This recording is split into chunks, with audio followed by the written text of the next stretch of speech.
Hi, I'm Jess, and welcome to Spooky Movie Club.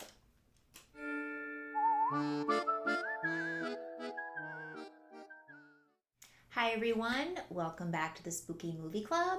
Thank you for joining me for week 4, the last week of Zombie Month.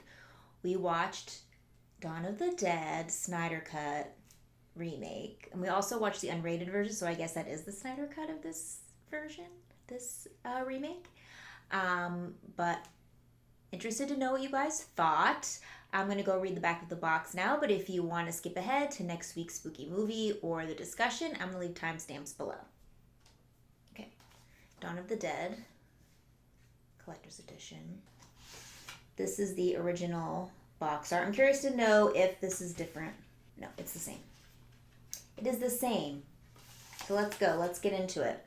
Heart-pounding action and bone-chilling thrills power this edgy and frightening remake of George A. Romero's apocalyptic horror classic Dawn of the Dead. From visionary filmmaker Zack Snyder, 300, Watchmen, Batman v Superman, Dawn of Justice. This pulse-pounding jolt-a-thon stars Ving Rhames, hope I'm pronouncing that right, Sarah Polley, Jake Weber, Mekhi Phifer, and Ty Burrell. You guys never have to know how many times I went through that. The world is in danger when a mysterious virus turns people into mindless, flesh-eating zombies. In a mall in the Heartland, a handful of survivors wage a desperate last-stand battle to stay alive and human. They really amp it up on the back of the box. You're like, this is going to be hard. I'm going to be so nervous. I'm going to be on the edge of my seat. But let's get into my 3 things. Let's talk about it. All right, let's talk about my 3 things, my 3 takeaways, my 3 thoughts. The first thing I want to discuss, well, first of all, it is in the town we know and love as Milwaukee, Wisconsin. We love Milwaukee, obviously.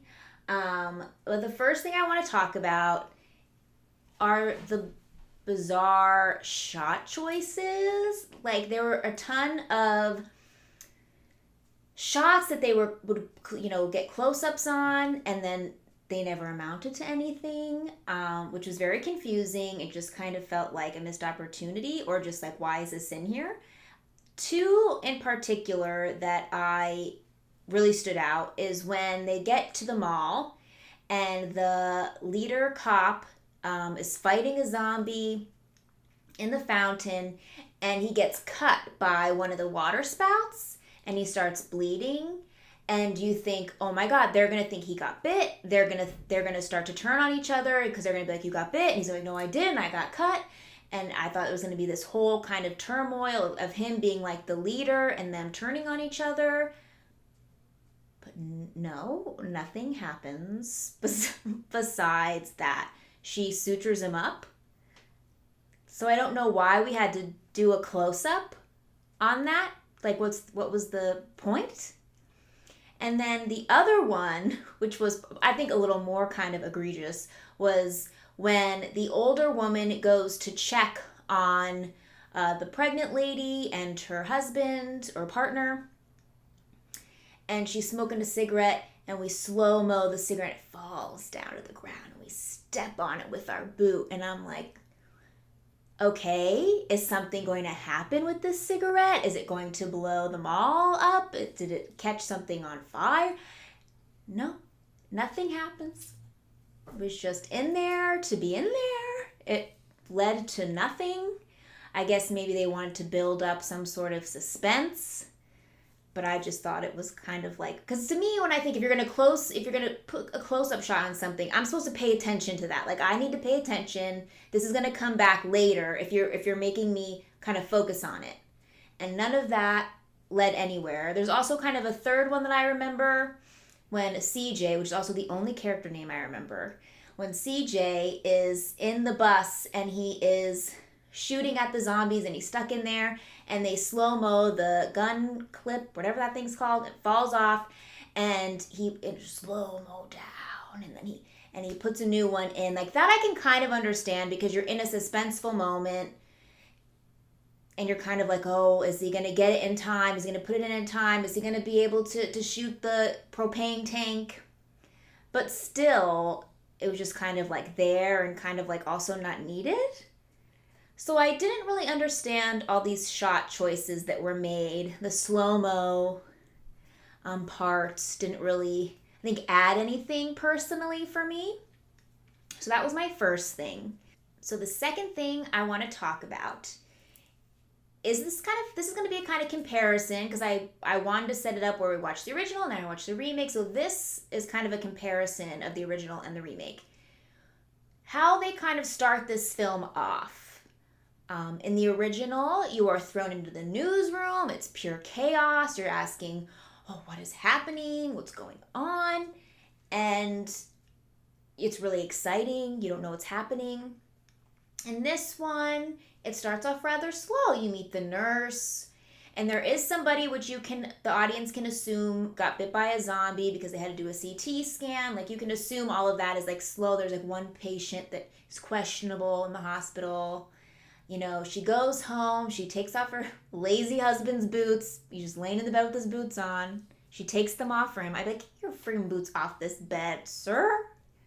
Anyway, they go and they make love in the shower, and they miss the news broadcast about, I'm assuming, that there's zombies running around. And then they wake up and their daughter is zombified, and she, bites the husband. The husband's gushing blood, and then he turns into a zombie. She runs and escapes outside, and then it's pure chaos. And I was just kind of like, how did this happen so quickly? It didn't really make sense to me.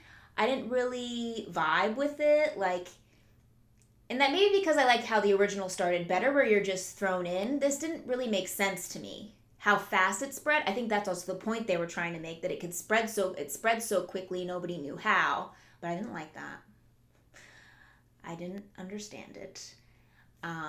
Also, another part of kind of the story that I was just kind of like, this doesn't really make any sense to me, is how nobody knew that until way late that the bites turn you into zombies, which is baffling to me because the lady saw it with her own eyes. She's a nurse and she saw her husband get bit, saw him die and then turn into a zombie, and they're letting these random people in with bites all over them. And that may just be, the audience knowing how people get turned into zombies. Maybe that was a detriment to my viewing because I kind of already knew and it didn't really make sense to me.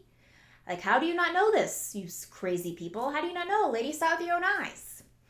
Because I think in the original, I don't remember ever that being like, oh, it's the bites. Unless it's they talk about it in the news station. Perhaps. That the bites are what turn you. Maybe they already know it. But in this one, they're trying to figure it out. Oh, it has to be this. Again, I understand what they were going for. I just didn't like it. So that's my second thing. So my third thing I want to discuss are the characters. We've discussed characters a lot in Zombie Month, how there was some that had good characters, some that had bad characters. These had terrible characters. I don't remember any of their names. None. Zero. Zilch. Except for CJ, who, probably because it was easy to remember, and he was an asshole. And Chips the dog, which was the only character I liked. When they sent Chips down to bring the ham sandwich to that guy in the gun shop, I was like, if Chips dies, we're turning this movie off. I am never watching another Zack Snyder film ever again in my life. But Chips lives. Okay, spoiler alert, he lives. But the characters were just so lackluster. And I didn't feel for them. I couldn't care less that they died. They lived. The nurse, who I think she's the main character, I would say, your main heroine. And I feel like you're supposed to really like her. Guess what? Didn't really care for her. Don't remember her name. It was bizarre that her husband died, her daughter was dead, and I think she only slightly cries when she's getting the med kit to suture up the cop. That's it. She doesn't, no tears being shed. You don't, like, she could care less. She's like, I don't care. My husband's dead, my daughter's dead. And they have this weird, like, montage where I guess you're supposed to kind of see the passage of time where they're getting to know each other and they're going on, like, dates with each other, like, set up a tent on the roof. But then, like, after the montage, the thing with the pregnant lady happens, and then you just find out that, like, the nurse and the Best Buy TV salesman have a relationship, and you're like, when did this happen? Did that happen in the montage? Like, you don't know exactly how long they were there, and I guess the montage was supposed to show the passage of time, but it didn't really for me, because in the original, you see them, like, progressing and making things in their little home and setting up a table, and you see them doing things that progress the space, that show the passage of time, and then they turn on the TV and the broadcasts are gone. So you can understand that they were there for a while. They are also starting to resent each other. But in this one, the characters somehow develop relationships, but how? How long were they there? They were just, I mean, none of them had an arc, I don't think. Except for maybe CJ, who turns out he wants to, everybody, soul, I only care about myself. And then he reads that lady magazine about being trustworthy. And then at the end, he sacrifices himself so people can get away. That's the only character who had a character arc. I don't know if anybody else really did. Yeah, these characters were lame. These characters sucked. So my final thoughts on Dawn of the Dead remake. I feel like it should be said that this 28 Days Later came out in 2002. Are you shocked I did my research? It came out in 2002, and it revigorated the zombie genre. That is the movie that's what it's claimed to do. And then this came out in 2004, so 2 years after that. So we're in, like, the big zombie craze. Every year there was another zombie movie. And I didn't really like the zombie craze then. And now watching this movie, I know why I didn't like it. I mean, I wish, honestly, that they called this something else. We were like 10 minutes into the movie, maybe, where the nurse walks outside and the neighborhood's going crazy. And I'm just like, we're 10 minutes in.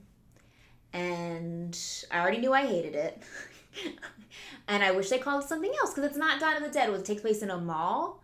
That's why it's a remake. I just felt like it lacked all the charm of the original. And even the zombies in this, like, to me, they didn't feel like undead people. Like, in the original, they just die and they slowly get up. Like, that's what I attribute a zombie. That's what I think of when I think of a zombie. And these were just, like, rabid animals, like, literally screaming and, like, running around, like, really fast, like crazy people. That, to me, isn't really a zombie. They didn't feel undead. Just feel like they got bit by, like, a rabid squirrel or something. So I will not be watching this again because I thought it was terrible. I'm wearing my Best of the Worst shirt because if I was going to rank all of these movies that we watched this month, this would be rated last, and I would destroy it with a blowtorch because it was so bad. It was so terrible. I don't know. I feel bad, kind of, because I know some people really liked this movie, and I'm just like, maybe it's because I don't like this type of zombie, I guess. This isn't my thing.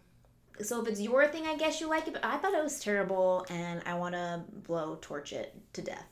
So that is Zombie Month. It has come to a close. I hope you all enjoyed the movies we watched this month, but now it is time to move on. So the month of April will be kind of a deep dive into a genre. I already mentioned that I kind of wanted to explore more, and that would be horror comedy. I feel like that's my wheelhouse. I feel like those are the movies I enjoy the most. So April, we're doing horror comedy movies, and they're all ones I have not seen. So this is really going to determine, this will really kind of make it clear if this is my genre. So the first one we're going to do is Serial Mom. I honestly, I don't think I've ever seen a John Waters film. I've seen the Hairspray remake and I really loved it, but I know that is not John Waters.